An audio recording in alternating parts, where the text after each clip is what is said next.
kurset e rrugët publike, janë le themi në kushte skandaloze. Në rrugën që ju çon në televizionin tuaj, zoti Gubi, që ju e bëni çdo ditë, ajo rruga industriale që është aty te QTU-ja, që është le themi zemra industriale e qytetit të Tiranës, është e shkyer, është amortizuar, nuk kalon dot me mjete, le themi ushtarake, jo më me makina. Pra, për këto zonja ministre duhet mbaj përgjegjësi, sepse është dhe një absurd tjetër këtu, që për mendimin tim, nëse do varesh nga unë, absolutisht Ministria e Infrastrukturës dhe Energjetikës duhet ishin veç. Pra nuk mundet të jetë Ministria e Infrastrukturës bashkë me Energjetikën, sepse janë dy fusha krejt të kundërta, pra nuk mund t'i bësh të dyja mirë. Por me sa duket, këtu të ne rrugët janë të lëna rrugëve dhe shikohet ku është legu më i madh dhe merren me Energjetikën. Themet të drejti që këtu rrugët janë të lëna rrugëve dhe nuk shqetësohet asnjëri, sidomos siguria rrugore është totalisht jashtë vëmendjes. Dhe për më tepër në këtë periudhë, që është periudhë fushate dhe që do ketë lëvizje masive, diaspora do ketë më nevojë të vi këtu se mund votojnë në vendet në të cilat janë rezident, po ama do ketë lëvizje, sidomos gjatë kësaj kohe nga funksionar, nga drejtues partie e tjerë. Dhe imagjino kur nuk e vrasin mendjen në këtë periudhë, palin një periudhë zakonshme. Ajo që do të pyes unë Azmer është dhe kjo. Po sa është përgjegjësia e drejtuesve të automjeteve dhe dihet që kohët e fundit është përdorimi i telefonit masiv, sidomos gjatë drejtimit të automjetit për të dëgjuar muzikë, për të bërë telefonata, ose janë këto videot e famshme që filmojnë crosscode e makinave. Në sa raste ka ndikuar përdorimi i telefonit dhe a duhet marrë masa për sensibilizimin e qytetarëve për mos përdorimin e tij, se unë kam parë dhe drejtues automjetit që janë me familjen dhe vazhdojnë përdorin telefonin. Ky është një problem shumë i madh dhe shumë i përhapur, marrësisht për një arsye shumë thjeshtë, sepse edhe masat që merren ose gjobat që vendosen në përdorimin e telefonit në momentin kur jetë duke ngar një automjet janë shpeshherë simbolike dhe zgjidhen midis drejtuesit automjetit dhe policit. Pra këtu duhet të ketë një ashpërsim të kodit rrugor, sepse është një nga burimet kryesore të aksidenteve. Dhe normalisht duhet që qytetarët, unë prandaj e kam thënë, e them përsëri dhe do ta them sa herë më jepet mundësia, duhet të ketë një ndërgjegjësim të qytetarëve, duhet të fillojë qysh në gjimnaze. Pra nuk bëhet, le të themi, vetëm edukimi qytetarë thjesht me kronika televizive apo me aksione policore që dalin në terren vetëm për të vënë gjoba, sepse kjo është, le të themi, mënyra më e gabuar. Ne duhet ta parandalojmë që të ndodhi dhe jo të vendosim gjoba pasi ka ndodhur, le të themi, akti.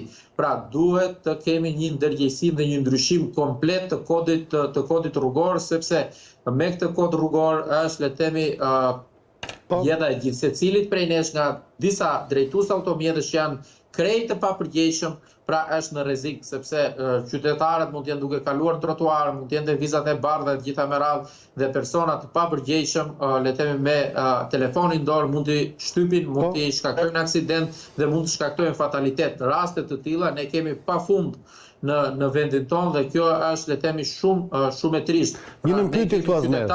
Një pyetje. Ti në qendrimin tënd më shumë fajson policinë e shtetit, e cila duhet të rrisë vëzhgimin permanent dhe kontrollet, apo drejtorisë përkatëse, e cila duhet të merret me infrastrukturën rrugore, sinjalistika, tabelat edhe gjithashtu cilësinë e rrugës. Domethënë, kush e ka peshën e fajt më të madhe? Në fakt ju tha dy faktorë, po unë do them janë tre faktorë. Patjetër edhe policia ka, le të themi, mangësitë e saj, sepse duhet të ndryshojë ky koncepti që policia është ai që thjesht vë gjob, por polici duhet të ketë rol këshillues dhe edukues dhe që qytetarët të ndërgjegjësohen. E dyta patjetër është drejtoria e mbikëqyrjes rrugore që ka, le të themi, të gjithë përgjegjësinë për mungesën e sinjalistikës, cilësinë e rrugëve e të gjitha me radhë, pra që nuk vendosen tabelat ku duhen, rrugët janë me gropa e të gjitha me radhë. Kemi edhe qytetarët. Pra edhe qytetarët kanë një rol, le të themi, shumë të rëndësishëm në këtë triangull, por qytetarët duhet të ndërgjegjësohen. Pra nuk mundet dot, sepse kemi shumë të rinj, mosha të reja, të cilët janë duke vozitur automjete që janë me një inkubatur motori shumë të madh, dhe në zonat banuara, kur tabela thot 30 apo maksimumi 40 km/h, janë duke vozitur me një shpejtësi rreth 100 km/h. Pra, kjo është absurd. Pra kjo është një problematik që një person nëse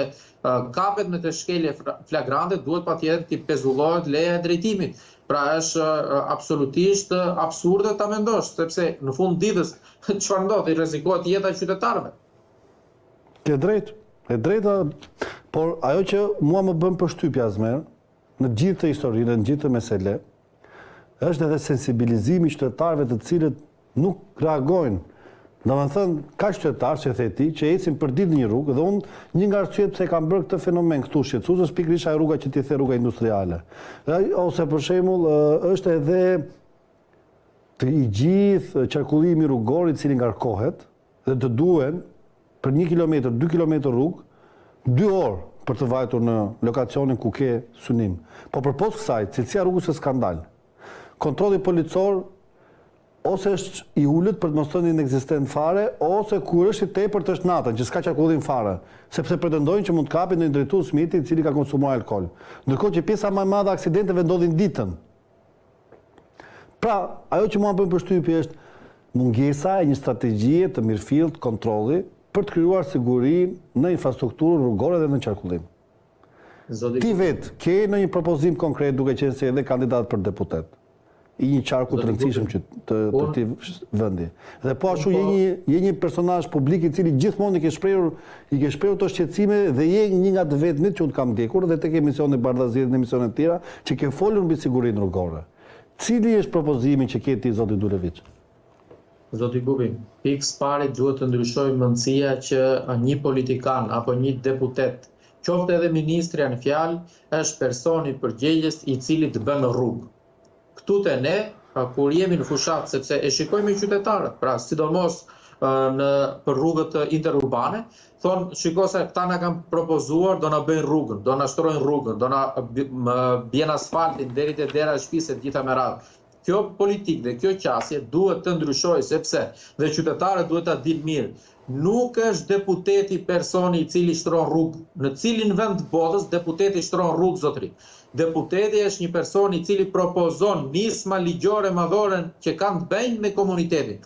Është bashkia e cila, le të themi, shtron rrugët, është njësia administrative, është komuna, quheni si doni, që ka pikërisht përgjegjësinë për rrugët e lagjeve dhe që shkojnë deri tek banesa. Madje ne kemi edhe një gabim, le të themi, shumë të madh edhe qysh tek dhënia e lejeve të ndërtimit. Unë po ju jap një rast, zoti Gupi, mbase ju e dini, jam i sigurt që edhe mund të kaloni tek ajo rrugë, kemi rrugën tek diga e liçenit. Pra, tek diga e liçenit në Tiranë në mëngjes, nuk kalon dot, është le të themi tmerr, do 45 minuta të dalësh. T'ju jap një fakt që nuk e ka thënë askush deri më sot në media. Aty ku është akuadromi, po bëhen disa pallate zotëri, dhe janë dhënë disa leje. Dhe do jenë rreth 10.000 apartamente. 10.000 apartamente minimumi, çdo familje e ka një makinë? 10.000 makina që do t'i shtohen asaj zone, zoti Gupi, dhe është vetëm një rrugë me një kalim. Imagjino, nga 45 minuta, aty do shkoj rreth 2 orë për të dalë vetëm nga diga e liçenit, zoti Gupi. Pra, aty ka një problem dhe po ta mendosh ka vajtur metri 3.000 euro, 3.500 euro. 3.500, 3.600 euro.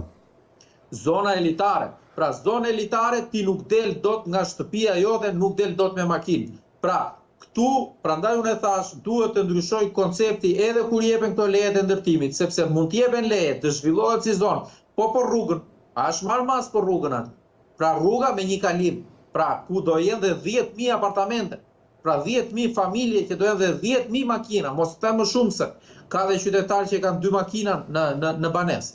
Pra ajo zonë do jetë të merë, do jetë për ata qytetarët që do vinë, por edhe ata që jetojnë atë zonë aktualisht. Pra nuk zgjidhet kjo çështje thjesht duke bërë unazat të mëdhaja, shumë mirë që i bëjnë, pra si unaza e madhe në Tiranë, por duhet marrë masa edhe për rrugët, le themi, në mes lagjeve, sepse është kthyer, le themi, stresuese. Kemi një pikë tjetër, zoti Gupi, që ishte një nisëm nga zoti Veliaj, pra kur filloi viti shkollor në tetor vitin e kaluar në 2024, që tha në mëngjes deri në orën 10 paradite nuk do lejohen fugonat që furnizojnë marketet, makinat e mëdha, betonieret, sepse bëhen pengesë, duam apo nuk duam për qarkullimin rrugor. Nuk zbatohet. Stop në orën 7 mëngjesit 8 mëngjesit i ketë gjithë fugorat që parkojnë në rrugë dysh aty dhe krijojnë trafik në lagje. Është kthyer në një problem jashtëzakonisht madhor për qytetarët. Pra, ne kemi tani një mos zbatim të ligjeve që i bëjnë vetë, le të themi, titullarët e institucioneve. Dhe për këtë arsye, unë i bëj një thirrje qytetarëve që kur të vi momenti në datën 11 maj zotrin, kur të hidhin atë votën aty në kuti, shikojeni mirë sepse do jeni në rastin më të mirë si jeni sot aktualisht me këtë rrëmujën me pjesën e trafikut dhe të gjitha me radhë, por me mosbatimin e ligjeve që vetë i kanë bërë këta qeveritarët, ju do jeni më keq në pas datës 11 maj. E qartë, nga problematikat e infrastrukturës dhe sigurisë rrugore, do të kalojmë në ato që janë ethet e nxehta të aktualitetit politik dhe gjithashtu dhe momentet e fushatës. Dje ka dalë një video shqetësuese në opinionin tim, në cilën kryeministri i vendit dhe kandidati sërish për kryeministër dhe kryetari i Partisë Socialiste, Edi Rama, i fliste disa të rinjve dhe të rejave në qarkun e Durrësit në lidhje me nuditetin, fotot e tij nudo, aksesin e nuditetit dhe që ai dikur po ta klikon internet ka qenë nudo. E para njërë për këtë kategori, mendoj që nuk është diskurri dhe verbi dur politik të flasësh për nuditetin, qoftë edhe nga aspekti artistik, po gjithashtu ne mendoj totalisht jo etike gjuhën dhe pikpamjen e tij për këtë. Të ka shqetësuar kur e ke ndjekur dhe mendon që ky njeri duhet të jetë sërish kandidat? Normalisht, patjetër është shqetësuese, por mua më ka shqetësuar më shumë zoti Gubi që kryeministri i vendit ton sot ka dalë dhe është me një justifikim qesharak ka thënë që ata fëmijë atje ishin moshë madhore. Pra, si për të justifikuar, le të themi, fjalën e tij që është absurde, që në këndvështrimin tim nuk duhet diskutuar në kafenet e lagjeve, pra në fshatin më të thellë të Republikës së Shqipërisë dhe jo më nga i pari vendit nga kryeministri. Por kur një kryeministër nuk ka program politik, nuk ka ofertë politike, por ka ofertën politike vetëm bufin, knetën, nuditetin, merë një gratë e qytetarëve shqiptarë dhe i thot burrat tuaj janë qyryk. Pra, çfarë mund presësh më shumë nga një kandidat i tillë në Republikën e Shqipërisë? Zoti Gubi, ka ndodhur një atentat në veri të vendit. Është plagosur një fëmijë 11 vjeç. Për këtë duhet të jepte llogari. Po dhe 4 fëmijë në rrethotullimin e Tegut aty janë. Patjetër, për këto raste, kryeministri duhet t'japi llogari dhe përgjegjësi. Dhe pse ndodh që në mes të ditës jeta e të gjithëve prej nesh rrezikohet. Pra, vete nga ana tjetër kryeministri në një ditë bukur me diell aty tregon, le të themi, histori si ky ka dalë nudo në Francë, se ku intereson një adulti në Shqipëri çfarë ka bërë kryeministri në jetën e tij private dhe jo më të fëmijëve. Dhe e keqja është që i thotë kërkojeni në Google. Pra kjo është, le të themi, absurde dhe mua më shqetëson shumë zoti Gupi që ne jemi një popull në vdekje klinike, ne jemi një popull që po vdes humanitetit, po vdes reagimi qytetar dhe është absurde që nuk reagojnë prindrit e atyre fëmijëve, sepse kryeministri Rama për çfarë e mbylli TikTokun i nderuar? E mbylli pikërisht me arsyetimin që 65.000 prindër donin që të mbronin fëmijët e tyre. Nga ana tjetër çfarë bën ky palo kryeministri? Vete i flet për nuditet. Pra, ti duhet hequr e drejta e fjalës në publik, sepse nga ana tjetër kemi ish kryeministrin Berisha i cili po flet për çark në takimet elektorale nga mosha, por kemi nga ana tjetër dhe kryeministrin aktual që flet me një zhargon që është turp ta dëgjosh dhe jo më ta diskutosh. Të drejt. Azmer, gjithashtu rivali i tij, zoti Berisha, dje është paraqitur në SPAK dhe i ka lënë një letër zotit Dumani, në të cilin ai pretendon që Dumani, pra Altin Dumani, kryetari i SPAK-ut, është bashkëpunëtori më i madh i Ramës sepse ka pushuar çështjen e Megonigalit.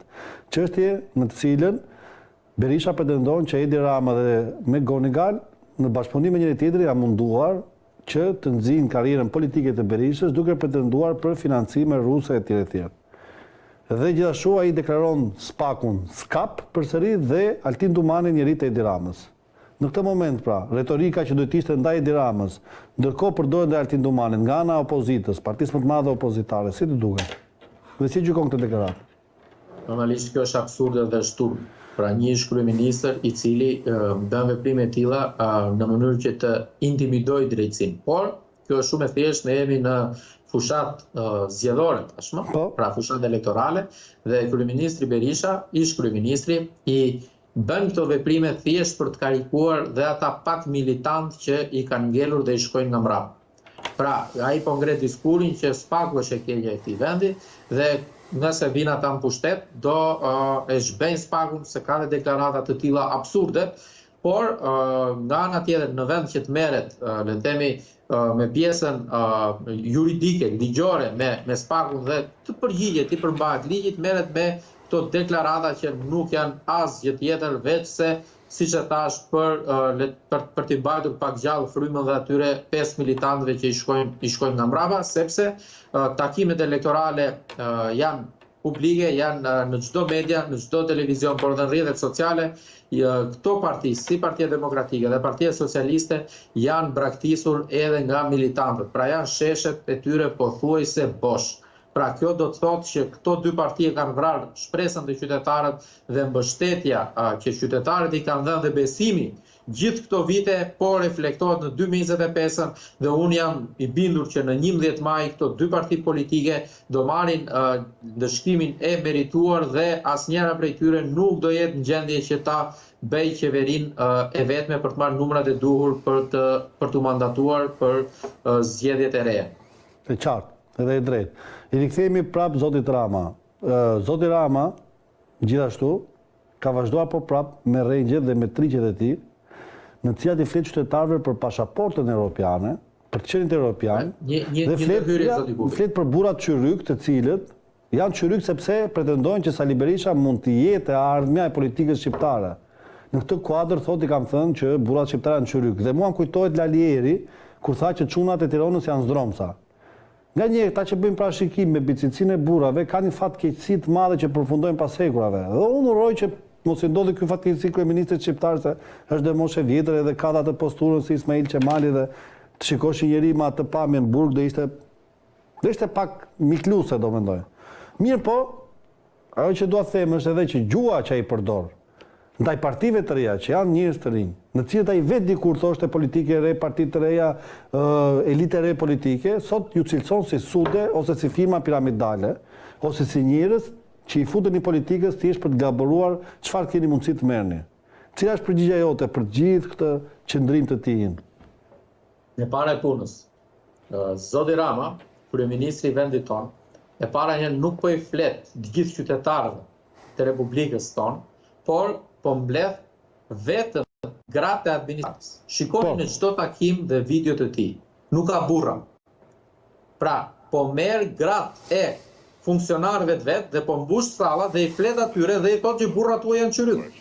Pra, kysh këtu ai le të themi po bën show, thjesht vetëm që thotë ka mbështetjen e grave e të gjitha me radhë. Por ajo që mua më duket më absurde, edhe këto gra, nena, vajza, e të gjitha me radhë kur ai i shan bashkëshortin, shtyllën e familjes në Republikën e Shqipërisë, se jemi një vend patriarkal, jemi një vend ku vlerësohet babai, vlerësohet burri i shtëpisë. Pra, le të jemi korrekt në këto që themi, mos të flasim sikur jetojmë në një vend tjetër, jetojmë në Shqipëri. Dhe kryeministri i thotë, gjysma e burrave tuaj janë qyryk. Kjo, nëse do zbatohesh këtu, le të themi, kjo ndjenja patriotike e gjitha me radhë, ky do ishte përbuzur dhe unë jam i sigurt për këto deklarata do marrin dëshkimin e merituar, se një njeri me mend në kokë nuk e pranon këtë. Pra, absolutisht. Dhe për sa i përket pjesës që kryeministri i vendit merret me partitë e reja, merret vetëm për një arsye, sepse ai ka sondazhe, shikon sondazhet dhe e shikon që votat e tij ose mandatet rrezikohen, sepse nëse ju kujtohet para 2 muajve ai thoshte do marrin 115 mandate, pastaj e uli tha 80, kurse mbrëm thoshte 71, përmbyset bota ne i marrim. Pra, si e shikoni, ai është në regres. Dhe normalisht ai e shikon rrezikun kryesor, e shikon pikërisht te forcat e reja politike dhe konkretisht tek nisma Shqipëria bëhet, sepse ai e di që do merren mandate sa do ta kufizojnë zoti Rama për të formuar qeverinë. Dhe stulmet, unë jam i bindur, ditët në vijim, sepse jemi drejt fundit dhe 19 ditë, 18 ditë janë deri ditën e zgjedhjeve, do shtohen.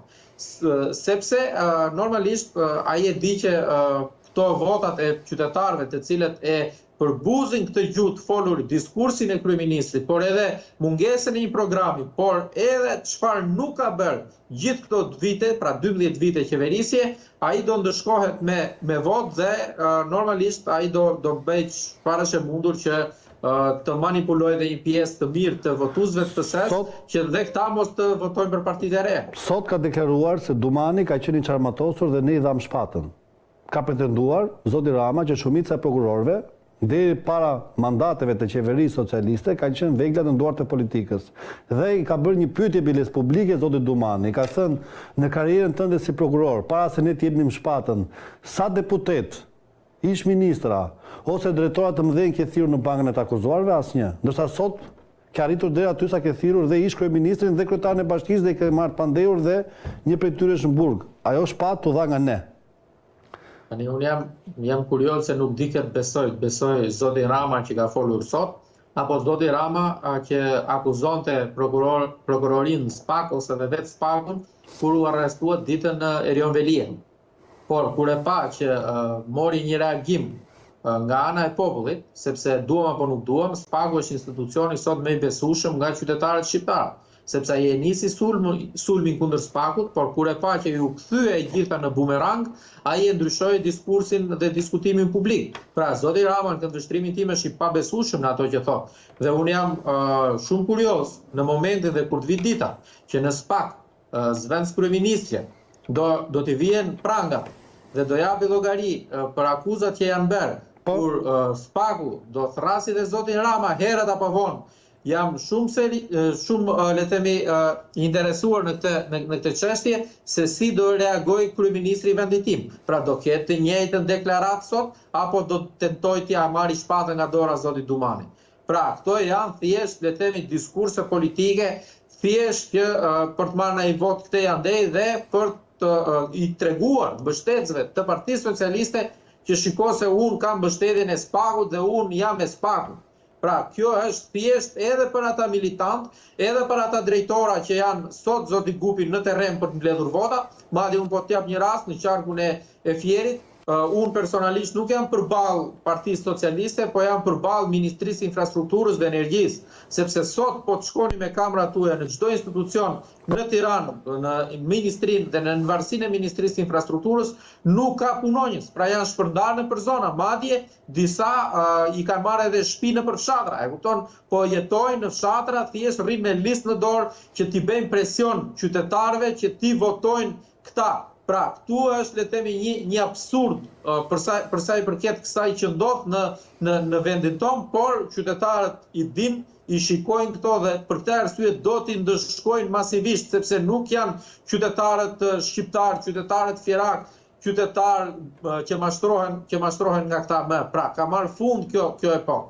Dhe të bëjnë çfarë të duan deri në datën 11 maj, por në 11 maj kur numërohen kutit ditën e votimit, pra pasi të mbyllet procesi, do e shikojnë që kjo politik do ndëshkohet dhe në 2025. Po, opozita, pse nuk flet Azmer? Partia më e madhe opozitare, Partia Demokratike, pse nuk e shpek të shqetësime që gjithë pothuajse gjithë administrata e Ministrisë të Energjetikës e Transporteve është në terren në Fier. E ka fjalën këtu për zotin Bardhi, i cili është drejtuesi i qarkut.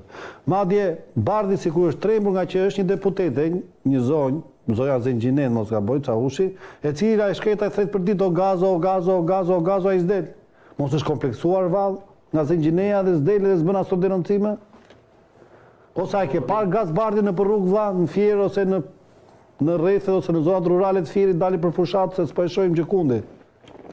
Zoti Gupi, absurde është që në vitin 2025 fushatat elektorale bëhen thjesht duke kapur disa hallexhi në rrugë, pra po të shikoni fushatën që bën le të themi Partia Demokratike, Partia Opozitare, gjen në një treg në çdo fshat, ju e dini që bëhet një javë bëhet një treg ku blejnë qytetarët, janë këto tregjet lëvizëse, vën aty, bëjnë sikur kanë njerëz, bëjnë ca foto, ndajnë ca flet palosje dhe për të krijuar atë imazhin që shiko se këta janë me qytetarët dhe më pas zhduken. Zoti Bardhi është një nga ata politikanë që në këndvështrimin tim nuk ka asnjë dallim nga zonja Belinda Balluku, por me ndryshimin që njëra është në qeveri dhe tjetri është në opozit, por të dy janë në listë të mbyllur. Të dy e kanë sigurt sot që ne flasim, zoti Gupi, mandatin e deputetit, në ndryshim nga unë, pra unë jam në listë hapur, pra nëse qytetarët do të më votojnë, unë e marr mandatin, nëse nuk më votojnë, nuk e marr mandatin, pra nuk jemi në të njëjtat kushte, pra unë kam folur dhe do të flas përsëri, por këta flasin deri në datën 11 maj, sepse si zoti Bardhi dhe zonja Balluku i ndrojnë zonat elektorale. Dhe unë ju garantoj që pas zgjedhjeve të 11 maj, sot janë fjerë, nesër do jenë në një qytet tjetër, në një qark tjetër, si kanë qenë gjithë këto vite. Dhe këta nuk i intereson as pak zona ku këta kandidojnë, sepse nuk kanë lidhje me atë zonë, sepse as zoti Bardhi, as zonja Balluku nuk janë nga Fieri, nuk i din hallet e qytetarëve fjerak, nuk i din problemet që janë në fshat. Dhe nuk kanë se si t'i din, por janë aty thjesht vetëm për të marrë atë mandatin, për të marrë ato votat dhe për të zhdukur. Dhe qytetarët këtë din shumë mirë, madje unë i sfidoj dhe i bëj një pyetje.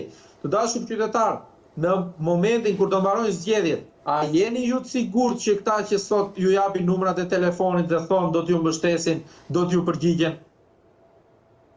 Po e drejtë. Është drejt, por përgjigja besoj qytetarët e din. Normal që jo. Azber, cili është ndryshimi juaj si një parti e re politike, si figura të reja politike nga këta? Pse qytetarët duhet votoj ty, zotin Lapaj, zotin Soko, dhe të gjithë anëtarët e listës suaj, cila është diferenca juaj nga këta? Një gjë konkrete. Unë po flas për personin tim në vetë parë. Po. Unë jam inxhinier Azmer Duleviç, për ata që nuk më njohin, unë nuk jam rishtas në politik, nuk kam dalë tani në politik, pra nuk jam i famshëm nga lista, se kam emrin në listë, sepse janë rreth 2800 kandidatë në gjithë Republikën e Shqipërisë. Unë kam një aktivitet, le të themi, mediatik, por edhe aktivizëm, pra nga shoqëria civile, që kam disa vite që e bëj, nuk jam një figure pa njohur, e kam bërë me denoncime publike, por edhe me raste konkrete, denoncimet me vjedhjet, me keshi, me cilësinë e rrugëve që diskutojmë her pas here, me hidrokarburet, me këto bordet, me listat e çmimeve, e të gjitha me radhë, me sigurinë e banorëve në pallate, në komunitet që mungojnë kushtet e sigurisë. Dhe jam duke e bërë këtë, e kam bërë dhe do ta bëj. Unë datën 12 maj, zoti Gupi, unë përsëri këtu do jem. Ne do jemi bashkë duke folur përsëri për çështje që i cënohet edhe jeta qytetarëve të Republikës së Shqipërisë. Por zonja Balluku dhe zoti Bardhi nuk do i ndjej më për qytetarët, nuk do jenë më, se ata nuk po flasin sot i nderuar. Pra, nuk po flasin se ata janë deputet, se mua këtu më vjen pak edhe me qytetarët. Pra, mendojnë se shpresa do jetë tek ta, po ti i kishe 4 vite, 8 vite deputet. Këta nuk bën asgjë, do bëjnë dhe 4 vite të tjera. Dhe këtu është diferenca. Pra, unë kam hyrë në politik thjesht me kontributin tim. Mendoj se përfaqësoj një grup njerëzish të cilët ja kanë dalë me punë dhe i kanë hyrë politikës për të treguar që shikos edhe profesionistët mund t'i përfaqësojnë qytetarët në kuvend. Sepse ne jemi mësuar që në kuvend shkojnë fëmijët e atyre që janë oligarkë, shkojnë fëmijët e ish deputetëve, shkojnë fëmijët që i kanë pasur prindrit kryetar komune dhe qytetarët e dinë që babai i gocës apo i djalit i ka vjedhur, ka bërë hotel, ka bërë resort dhe ka paguar lekë që të bëhet djali dhe vajza deputet dhe këta i votojnë prapë. Pra unë jam kundër këtij modeli, sepse nëse unë, zoti Gupi, nuk marr votat e qytetarëve të Fierit, të Lushnjës, Patosit, të Roskovecit, Divjagës dhe Mallakastrës, mendon se do dalin në një tjetër si puna ime, një inxhinier që vjen nga një familje normale, ku unë babajnë e kam elektricist, maman e kam shtëpiake, jam rritur në fshat, pra i kam duart me kallo. Nuk do dali me njëri, zoti Gupi. Se do thonë e provoj, inxhinieri nuk e mbështeti populli, pra ky vend është për të pasurit, ky vend është për ata që mashtrojnë bukur, për ata që vishen bukur dhe për ata që i kanë gjetur gjërat gati një. Pra, kjo është, le të themi, diferenca ime me diferencën e atyre. Shumë e bukur dhe e drejtë. E drejtë dhe unë mendoj që i duen interesit publik, jetës publike, parlamentit shqiptar, administratës, sa më shumë njerëz si ti, të cilët për shkak se kanë pasur këtë lloj meritokracie dhe këtë lloj vështirësie në vetbërjen e vetes, kanë gjithashtu edhe sensin e etikës dhe të përgjegjësisë në raport me detyrën. Sepse detyra mbi të gjitha ka edhe një burim etike dhe moraliteti. Në sensin që nëse ti mëson të kufizohesh, mos kërkosh më shumë se ajo që të takon. Të ndjesh gjithashtu përgjegjësinë e sakrificës, të ndjesh gjithashtu përgjegjësinë edhe pa të tjetrin, i cili ka syt nga ti, por e shikon thjesht si një lopë të madhe që mund ta vjelësh dhe që ta kanë lënë trashëgimi familja, kjo është problemi i madh. Pyetja ime e fundit Azmer është, besoj që e pe para një javë, një hapje fushate për Shqipërinë Europiane nga Partia Socialiste, në cilën kundërshtarja juaj, zonja Belinda Balluku, i bënte me shenjë administratës se hajde kërceni këtu dhe kërceni një këngë vish fustanin me tokajde dhe moj fjerake ja. Dhe po të vije rejshin gjithë figurat e Partisë Socialiste që kërcenin dhe duket sikur duan të hipnotizojnë popullin. Një lloj forme mua vinte edhe keq, sepse e kuptoja që pjesa më e madhe e tyre nuk kërcenin me qef, kërcenin pa qef. Dukeshin njeriu kur nuk kërcen me qef, bën lëvizje të çrregullta, ka një buzëqeshje të sforcuar, edhe vetë zonja Balluku deri diku dukej që s'kishte bateritë nevojshme për të kërcyer, po ishte e trysnuar. Mendon që me këto këngë dhe me këto valle këta mund të marrin 71 mandate? Do arrin ta hipnotizojnë popullin? Absolutisht që jo, zoti Gupi. Madje unë po marr rastin e Fierit, ku aktualisht Partia Socialiste në zgjedhjet e fundit ka pasur 9 mandate, por në këto zgjedhje unë besoj se nuk i kap dot me 9 mandate, sepse edhe lufta midis kandidatëve për deputet Partisë Socialiste është shumë e madhe, sepse është bërë një diferencim edhe nga zonja Balluku, ku mbështet vetëm le të themi zvensk ministrin e saj, dhe këtu ka një nepotizëm le të themi institucional. Pra kjo është ministri drejtuese i qarkut dhe zvensk ministri i energjisë, zoti Ceno Klosi, është kandidat në listë hapur në qarkun e Fierit. Dhe e gjithë ministria dhe zonja Balluku po punon vetëm që të nxjerrë zotin Ceno Klosi ta nxjerrë deputet. Dhe prandaj ato që ju thatë me të drejtë që ishin me fytyra të vrara kandidatët e tjerë të qarkut Fierit, ja bënde me dorë hajdeni se nuk vinin, sepse nuk po lobohet kundër tyre. Pra zonja Balluku do me çdo kusht të nxjerrë vetëm zotin Ceno Klosi. Pra, sepse e kam edhe në zonën time përballë elektorale zotin Ceno Klosi. Pse ka kaq afinitet të madh ndaj tij? Pse ka këtë emocion? Janë të dy spak zoti Gupi. Pra, besoj se kjo mund të jetë lidhja që i bën bashkë. Janë bashkëvojtës. Pra, po besoj se po, por qytetarët din më shumë se di unë, din më shumë se dini ju zoti Gupi, sepse unë besoj te qytetarët e qarkut tim, besoj tek qytetarët e zonës time dhe absolutisht do t'i japin dëshkimin e merituar në datën 11 maj. Ja, Azmer, të falenderoj zakonisht për këtë bisedë dhe ka qenë një kënaqësi dhe uroj që mesazhet e tua të jenë përçuar në mënyrën siç duhet, sepse në 11 maj mendoj që është një nga sfidat e tua të para në arenën publike, dhe unë mendoj që pavarësisht rezultatit sido që ti je, njerëzit si ty duhen politikës dhe ti duhet të jesh prezant aty. Falenderoj shumë. Edhe unë, gjithashtu. Mirë miq, ne do vazhdojmë me pjesën e dytë të emisionit, në cilën unë kam të ftuar zotin Ruel Domi në një lidhje të drejtë për drejtë nga Amerika. Derisa Rueli të bëhet gati dhe të vazhdojmë me pjesën e dytë, një shkëputje shumë e shkurtër këtu në TikTok, në NTV Televizion, dhe rilidhemi prapë.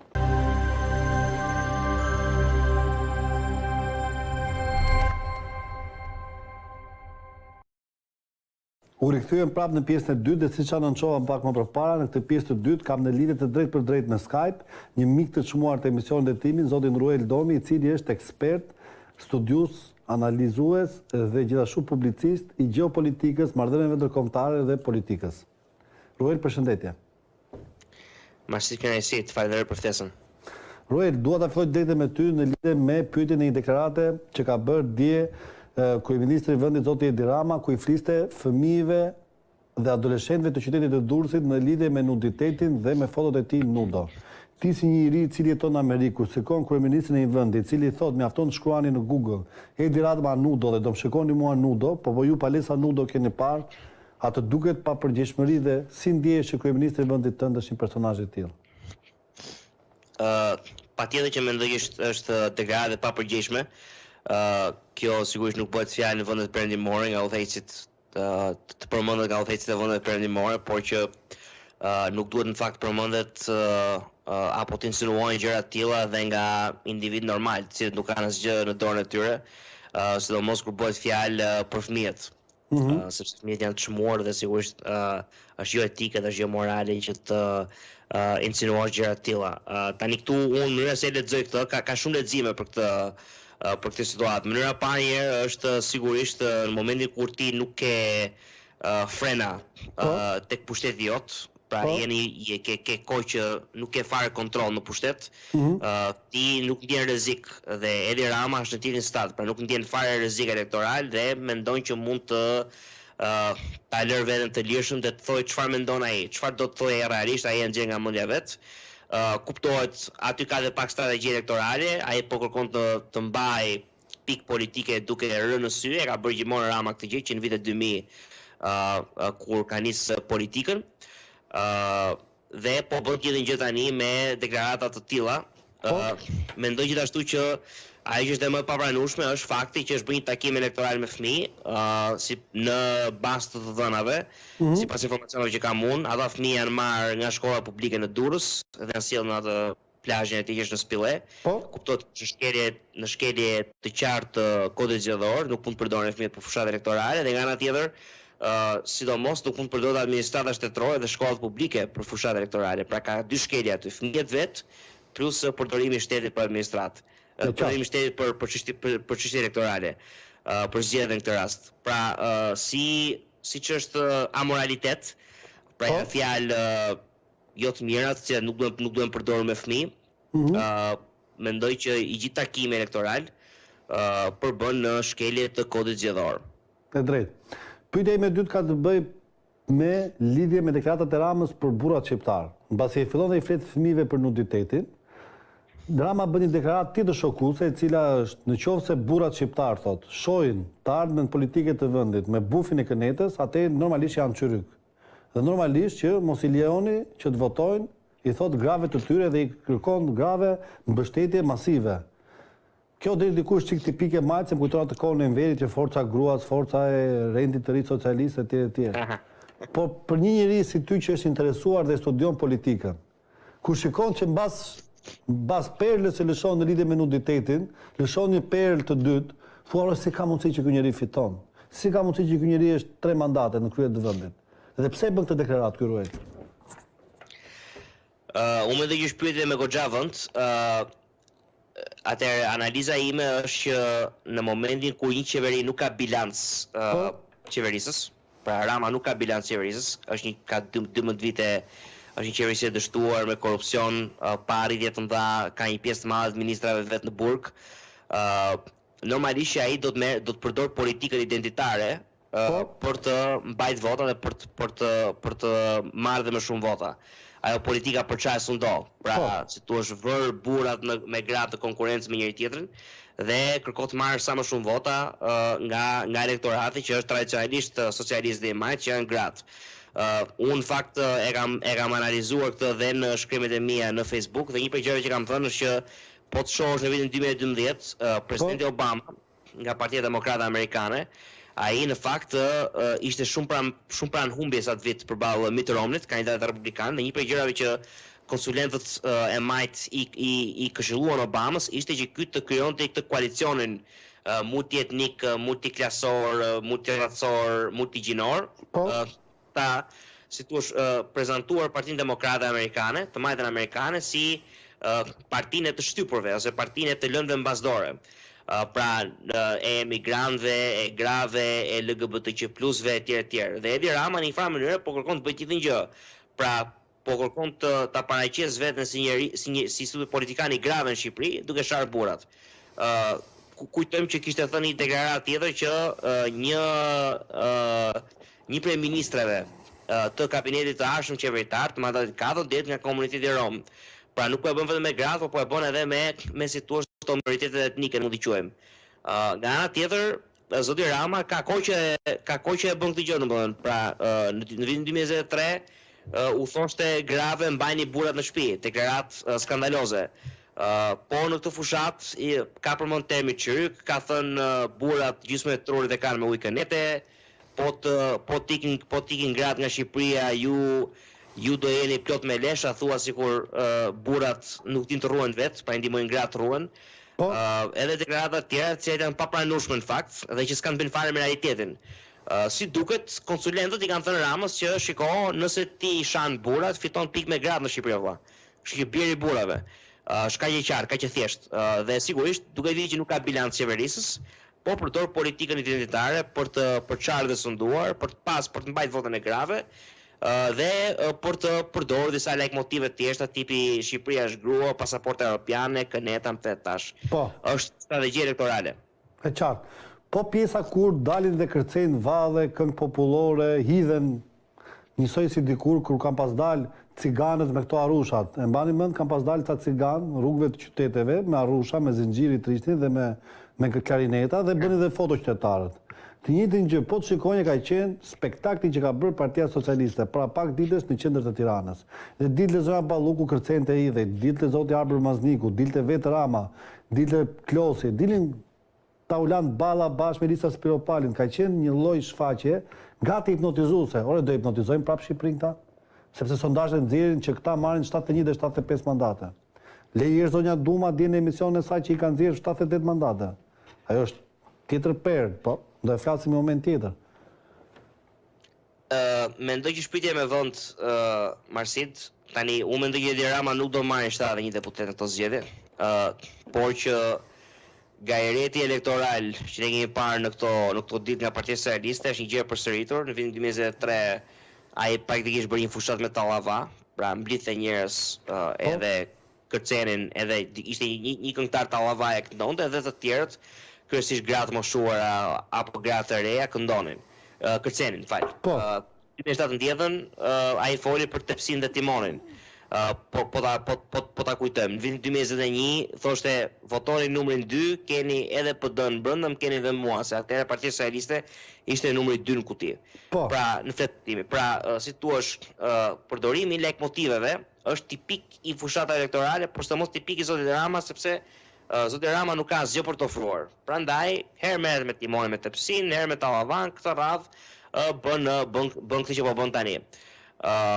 Tani nga ana tjetër kur vjen puna ke sondazhet, si e votojnë shqiptarët? E votojnë edhe shqiptarët, sepse në momentin kur nuk ka alternativë tjetër politike, shqiptarët mendojnë që Edi Rama është më i duri. Unë mendoj që Shqipëria ka alternativë politike, por në sytë e shqiptarëve nuk është kështu. Kush është alternativa politike që mendon që ti që ka Shqipëria?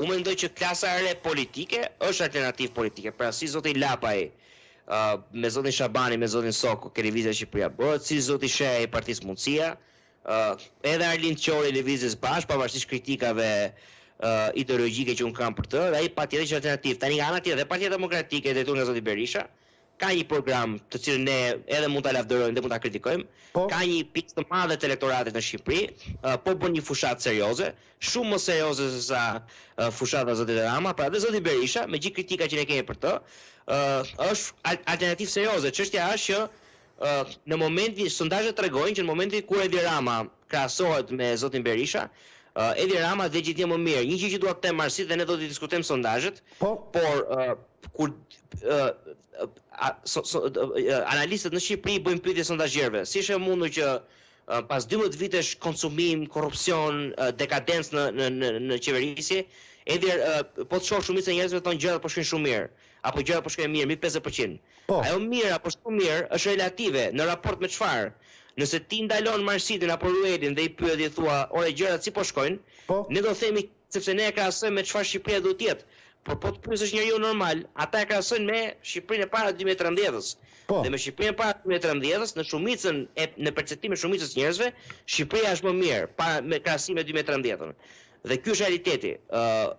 Duam apo nuk duam ne. Dhe ajo që mundësia vetëm që Edi Rama të ik, më saktë ishin dy mundësi. Një ishte riformatimi i plotë i Partisë Demokratike, pra pas Ali Berishës dhe pa shpunën e tij.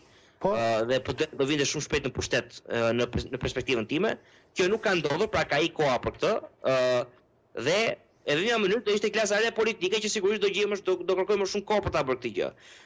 Pra po duhet një alternativë e re. Sepse zoti Berisha në sytë e elektoratit ka çofron më dhe para zotit Berisha, zoti Rama duket i ri. Dhe ky është perceptimi elektoral. Politika në fund e fare është perceptim. Pse mos politika elektorale. Zoti Ruel djesh paraqitur në SPAK dhe ka lënë një letër të shkruar për kreun e SPAK-ut, zotin Altin Dumani, në cilën i thotë ti je bashkëpunëtori më i madh i Tiranës dhe kryetari skapit të tij, sepse ti ke pushuar çështjen me Gonigal dhe ka fakte ku me Gonigal i ka shkruar thotë doktori mesazh Ramës drejt për drejt dhe i thotë është e vërtet që unë jam në burg sepse kam bërë shantazh politik, kam shpikur një fakt, pa ma parat mi ke dhënë ti dhe më ke nxitur ti. Dhe ky fakt thotë ai dihet dhe zoti Dumani, pavarësisht këtij fakti, pushon çështjen. Tani, këtë deklaratë në ditën e detyrimit për aqitjes nga shefi i opozitës, si e shikon? Dhe mendon që kjo ndikon në perceptimin e publikut si vot kur ai ka një antagonizëm me kreun e SPAK-ut? Nuk mendoj që do ndikoj sepse Partia Demokratike fatkeqësisht është e perceptuar si një parti anti-SPAK. Pra, çfarë do të thotë zoti Berisha është perceptuar, perceptimi është ngulitur në pra e ka vulosur imazhin si anti-SPAKist.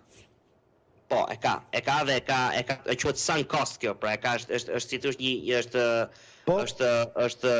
kosto e që ka ndodhur, pra që kosto e ngulitur, që nuk lëvizet dot më.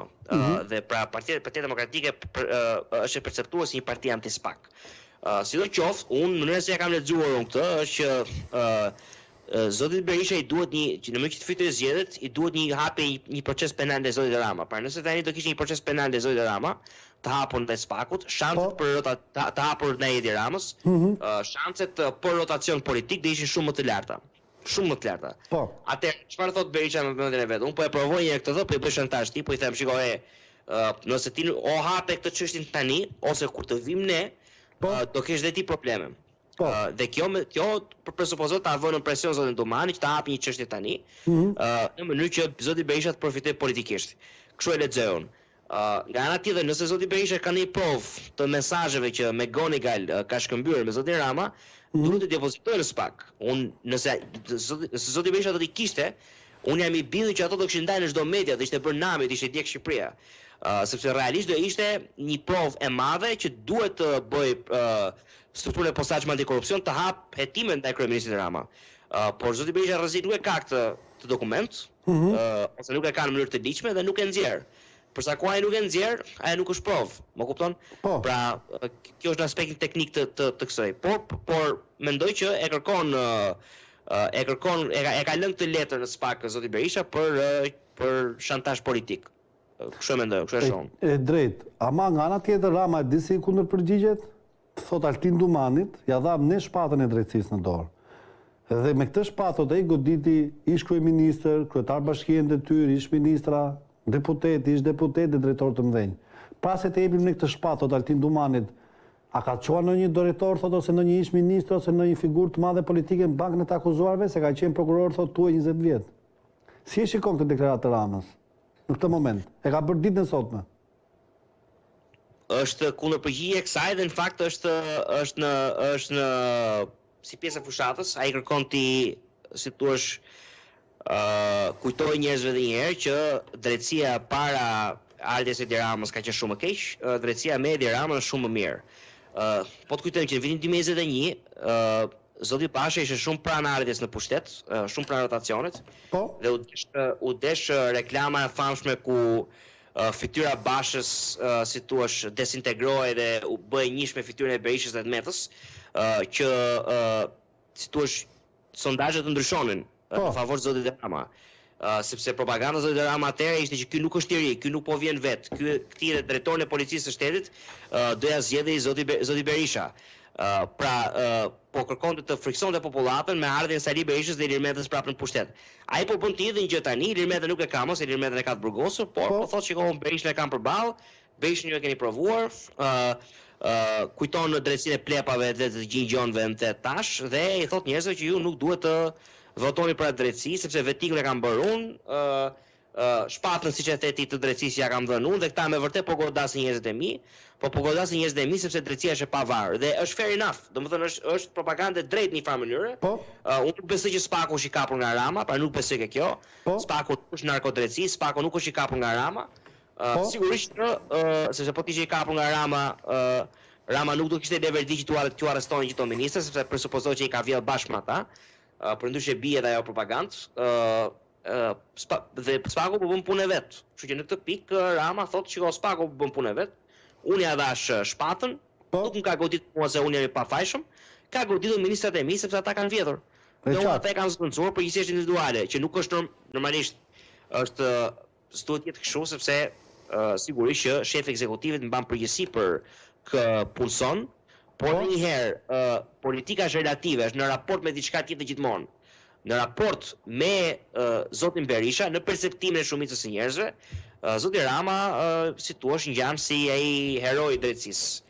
Që e ka ringjallë drejtësinë shqiptare. Është apo s'është e vërtet kjo? Po kjo është magjia e shkencave të komunikimit.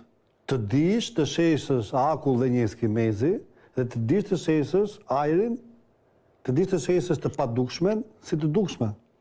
Kaq. Po sigurisht. Unë do të kalojmë pak të sondazhet, Roel, dhe këtë 30 minutë tashmë, bashkë duhet merremi me elementet e sondazheve dhe duhet më analizosh të dhënat.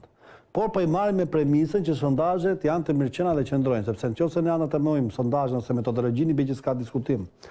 Në një sondazh të bërë nga Sonketa dhe e publikuar në emisionin e zotit Arjan Çani, Zonë e Lirë, në cilën unë jam pjesë po ashtu, të premten e kaluar, dite që nëse ne votojmë si kryeministër, sot Sali Berisha merr 33.4%, Arlind Qori 5.8%, Kreshnik Osmani 0.1%, Lulzim Basha 1.5%, Edi Rama 43%, i cili kryeson, Adriatik Lapaj 6.1% dhe Agron Shejaj 4.2%, ndërsa Dashamir Shejaj 3.5% dhe Tom Doshi 2.2%, më lartë se Lul Basha.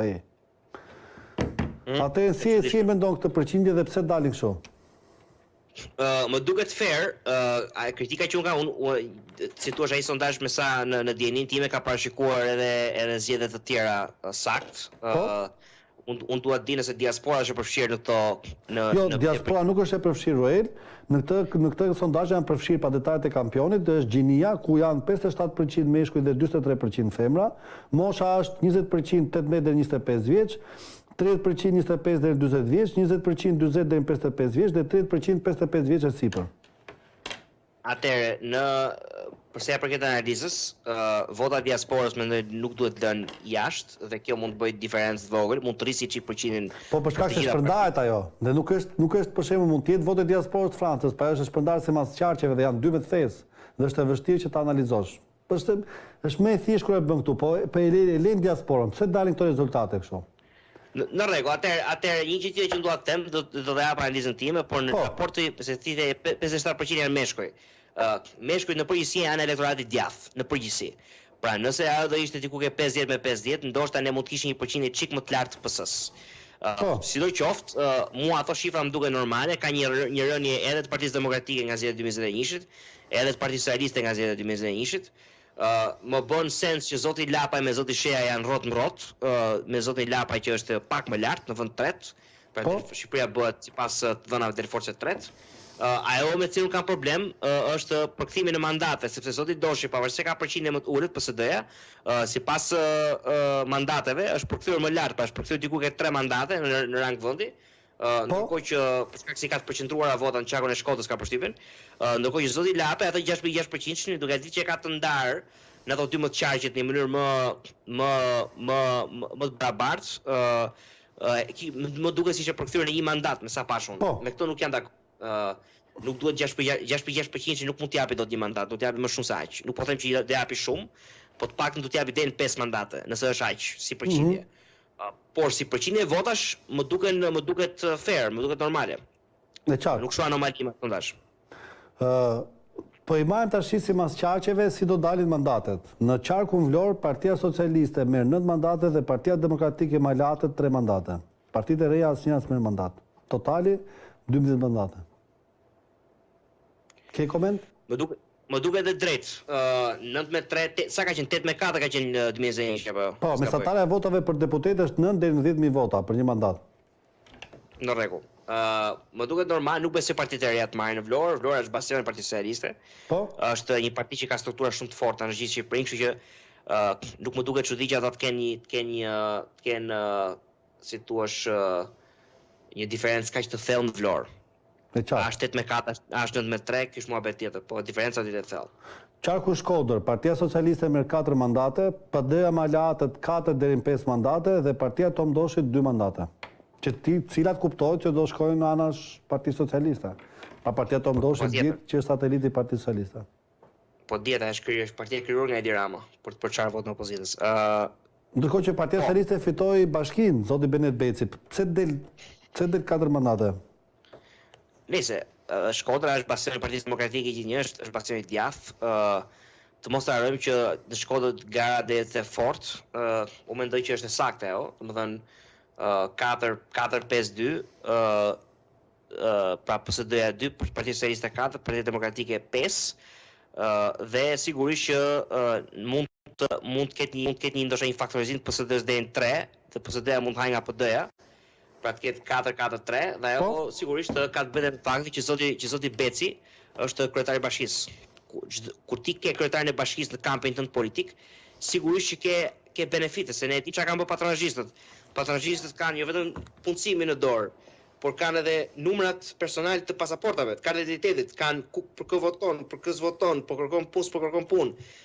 Bashkia është databazë e madhe votuesish, edhe të pretendojmë që zoti Beci nuk do e përdori databazën që ka për favor elektoral të Partisë Socialiste është infantilitet, patjetër që do e përdori, kështu që kanë avantazh elektoral bashkiak dhe do e përdorin. Shkodra është një fort. Në qarkun Kukës, Partia Socialiste merr 1 mandat, Partia Demokratike Malatët 1 deri në 2 mandate dhe Partia Tomdoshit 0 deri në 1 mandat. Totali janë 3 mandate, pra ose do marri PD-ja 2 mandate ose do ndahen 1-1-1. 2 PD-ja, 1 PS-ja dhe kjo në fakt në duke ditë që PD-ja ka shumë vite në opozitë, duhet ishte 3-0, duke ditë që Kuksi është bastioni i PD-s, por mos harrojmë që Kuksi është një prej bastioneve, është një prej qarqeve më të shpopulluara. Pjesa më e madhe aty njerëzve që kanë ikur janë njerëz të PD-s, janë votues të PD-s. Edi Rama nga ana tjetër, duke përdor njerëz të fuqishëm në zonë, ka bler njerëz nga krau i PD-s dhe i ka sjell afër PS-s me punë, me punë administrative me mënyra të tjera, kështu që do jetë 2-1 për PD-n, por që edhe afër. Qarku Dibër, Partia Socialiste 2 mandate, Partia Demokratike Malatët 3 mandate. Totali 5 mandate. Mesatarja e votave për deputet është 12 deri në 13.000 vota. Më duket fair, por nuk do më vjen çudi sikur PS-ja të merrte 3 dhe PD-ja të merrte 2. Dibra është gjithmonë më shumë po kthehet në bastion PS-s, kemi parë çfarë është bërë. Nuk ka qenë herë, por që ka si tu strukturë shumë të fortë Partia Socialiste në Dibër. Qarku Lezhë, Partia Socialiste 3 mandate, Partia Demokratike Malatët 4 mandate. Totali 7 mandate, mesatarja e votave për deputet është 10 deri në 11.000 vota. Si shikon qarkun e Lezhës? Do jetë 3-3-1, këtu në mendimin tim Shqipëria bëhet, ka kandidat të fortë në Lezhë, do marri. Është zoti Eton Laskaj është në dijenin time kandidat e Lëvizjes Shqipëria bëhet në Lezhë. Është një njerëz i njohur në komunitetin atje dhe unë mendoj që do ta nxjerrë mandatin. E qartë. Në qarkun Berat, Partia Socialiste ka 5 mandate, Partia Demokratike Malatët 2 mandate, totali 7 mandate, mesatarja e votave për deputet është 10 deri në 11.000 vota. Në rregull aty. Po, dakord. Pra nuk shikoni një surprizë. Në Berat jo. Në qarkun Gjirokastër, Partia Socialiste 2 deri në 3 mandate, Partia Demokratike Malatët 0 deri në 1 mandat, Partia Lapajt mund të marrë 1 mandat. Totali 4 mandate, mesatarja e votave për deputet është 1 deri në 12.000 vota. Këtu e kryeson listën Tritan Shehu dhe si duket për shkak se është një ogur i keq, nga koha e shemjes kishave dhe xhamive, vetëm po mund të nxjerrë deputet. Kjo është unë Gjirokastër nuk e njoh mirë, në fakt ti e njeh shumë mirë se unë, po 2 PS-ja, 1 PD-ja dhe 1 Shqipëria bëhet, nuk më bën çudi fare. Mendoj që ky është rezultati. Qarku Fier, Partia Socialiste 9 mandate, Partia Demokratike Malatët 5 deri në 6 mandate, Partia Dashejt 0 deri në 1 mandat. Totali 16 mandate, mesatarja e votave për deputet është 10 deri në 11.000 vota. Partia Nisma Shqipëria bëhet, se kemi Mika Zmeri, nuk del gjikundi këtu. Në Fier kandidon zoti Ali Beja për koalicionin e Dashejt. Prandaj, sa kanë total?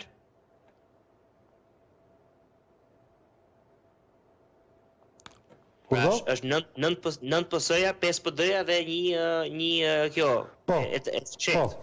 Dashejt. Në rregull, po. Si e shikon? Ky është, dakord jam. Nuk e di se zoti nuk e di çfarë elektorati ka zoti Ali Beja në Fier, por që ka qenë deputet i Fierit për kosh apo. Ka dalë për të ndër tjera, kështu që besoj mund ta nxjerrë mandatin, po pse jo. Atëherë, vazhdojmë Ruel. E lam tek qarku Fier, vazhdojmë në qarkun tashmë Tiranë, në të cilin Partia Socialiste merr 16 deri në 17 mandate, Partia Demokratike me aleatët 12 deri në 23 mandate, Partia Tomdoshit 1 deri në 2 mandate, Partia e Lapajt mund të marrë 1 mandat, Partia e Qorit 1 mandat, Partia e Shehajt 0 deri në 1 mandat, Partia e Lulbashës 0 deri në 1 mandat. Totali 37 mandate, mesatarja e votave për deputet afro 13 deri në 14.000. Unë mendoj që e parë Tomdoshi, Partia Socialdemokrate Tomdoshi nuk do marrë mandat në Tiranë. Mendoj që do ketë zoti Lapaj do ketë 3 deri në 5 mandate. Më pas do ketë zotin Sheha me 2, zotin Qori me 1 dhe pastaj se ki bie 3-2-6, 37 në total, 31, 15 PS-ja dhe pjesa tjetër SPD-ja, pra 15-11 edhe kjo ndarja tjetër. Po. Qarku Korç, Partia Socialiste 5 deri në 6 mandate, Partia Demokratike me aleatët 4 deri në 5 mandate, totali 10 mandate, mesatarja e votave për deputet është 11 deri në 12.000 vota. Ktu s'kemi risi në parti të re. Nuk mendoj që Korça ka kandidat mirë në Nispa Shqipëria bëhet, është ka kandidat, por që sondazhet tregojnë që ndoshta nuk besoj të ketë parti të tjera. Te qarku. Qarku Durrës, në cilin dhe ti e njeh shumë mirë. Partia Socialiste 7 mandate, Partia Demokratike me aleatët 5 mandate, Partia Lulbashës mund të marrë 1 mandat dhe Partia Arlind Qorit mund të marrë 1 mandat. Totali 14 mandate, mesatarja e votave për deputet është 11 deri në 12.000 vota. Ruel. Po, unë mendoj që Shqipëria bëhet do nxjerrë 1 mandat atje, ka kandidat fort dhe pjesa tjetër do ndahet 6-5. Pra 6 Parti Socialiste, 5 Parti Demokratike. Nuk e di kë ka zoti Basha në Durrës figurë që ka hedon, po që mendoj që do ketë një parti të tretë që do ka? Ka disa, nuk është se ka vetëm një, ka disa figura. Jo, po cilat janë për shkak? Kush janë emrat? Duhet të hapim listën të shohim. Kuptoj. Dakor, që ai ka emrat diskutohet, po i thjesht kush janë, po. 6-5-1 është. Zoti Lapaj, pra Shqipëria bëhet 1, 6 PS, 5 PD. Dhe qartë. Dhe fundit qarku Elbasan, në cilin Partia Socialiste ka 8 mandate, Partia Demokratike me aleatët 5 mandate dhe Partia e Qorit mund të marrë 1 mandat. Totali 14 mandate. Mesatarja e votave për deputet është 10 deri në 11.000 vota. Dakord, mendoj që në vend të Qorit vjet Shqipëria bëhet. E qartë. Kandidat fort pasan. Jo sepse jam unë mund të kem atë përqimin tim, por që ka kandidat fort realisht në Elbasan. Madje edhe Fieri, tani që ne folëm për Fieri dhe unë te kalova pak Fierin. Po. Pra zoti Azmer Dulević, që kandidon në Fier Partia Shqipëria bëhet, është në fakt një prej influencave më të njohur në Shqipëri, është njëri i njohur në atë komunitet, është i njohur shumë në Tiranë, po edhe në atë komunitet. Dhe nuk e di sa do ndikoj kjo, po që nëse ashtu pastaj mendoj që ai është në garë për 1 mandat. Aty do t'ja heqësh 1 mandat kujdo aty dhe mendoj që Shqipëria bëhet mund të marrë 1 mandat. Atëherë për të bërë një analizë totale. Në këtë pyetësor është përdorur dhe pyetja do votoni në zgjedhje dhe kanë thënë 68% po, 11% jo dhe nuk e di 21%. Totali tash i del kështu Ruel, konfigurimi total dhe për të bërë një analizë totalitetit dhe çfarë duhet që të ndryshojë kjo gjë, pa e përmendur votën e diasporës se dihet që ajo mund të bëjë një përmbysje rezultate. Partia Socialiste del 71 deri 75 mandate. Partia Demokratike me aleatët del 47 deri në 52 mandate. Partia e Lapajt del 1 deri në 2 mandate. Partia e Qorit del 1 deri në 3 mandate. Partia Tomdoshit 3 deri në 5 mandate. Partia e Shehajt 0 deri në 1 mandat. Partia e Lulbashës 0 deri në 1 dhe Partia e Dashit 0 deri në 1 mandat. Siç e thash në fillim, edhe pse jam dakord me përqindjen e votave, nuk mendoj që do përkthehen në kaq pak mandate për partitë e reja. Po. Mendoj që rankimi nëse i merr të gjithë partitë e vogla, rankimi në lidhje me mandatet e fituara do jetë si më poshtë, pra do ke Shqipërinë bëhet të parën, mundësi të dytën, zotin Qori të tretin, PSD-n, madje PSD-n të tretin, zotin Qori të katërtin, pra lëvizjen bashk, dhe pastaj do kesh Euroatlantikët, që mund të nxjerrë një mandat në gjithë Shqipërinë. Po unë nuk mendoj që zoti Lapa do të ketë një mandat në gjithë Shqipërinë. Unë mendoj që ai do ketë të paktën 3 apo 4 mandate në Tiranë dhe mund shkoj 6-7 në rang vendi. Mund të ketë një grup parlamentar mendoj në rang vendi. Dhe qartë. Objektivi i tyre është 300.000 në kuti dhe nëse ata arrin këtë në një sistem normal elektoral, 300.000 vota do të përktheheshin në 13-15 mandate, por që ne kemi një sistem cop elektoral, fatkeqësisht. Mendon që diaspora dhe vota diasporës mund të bëjë përmbysjen dhe do të më elaborosh? Kur thua përmbysjen, çfarë ke në mendje? Në Rotacionin? kuptimin dhe rotacionit ose që Partia Socialiste të ulet nga 71 deri 75 mandate në 70 deri më poshtë. Rotacioni jo, por në 70, në 71 po. Pra rotacioni në sensin që PD-ja arritet aq shumë sa që të ketë mundësi për të duhet koalicioni me një parti tjetër, vetëm me një parti tjetër dhe të vinë pushtet, nuk ndodh, po që PS-ja të bjerë në 71 është e mundshme patjetër. Dhe kjo është sa i votat diasporës, sepse siç ka njerëz në diasporë të cilët në një farë mënyrë janë pre propagandës qeverisë, pra vinë në Shqipërinë për turizëm, u duket Shqipëria vend i zhvilluar, ka dhe individ të tjerë këtu fuzë vetën time, të cilët jemi më kritik dhe që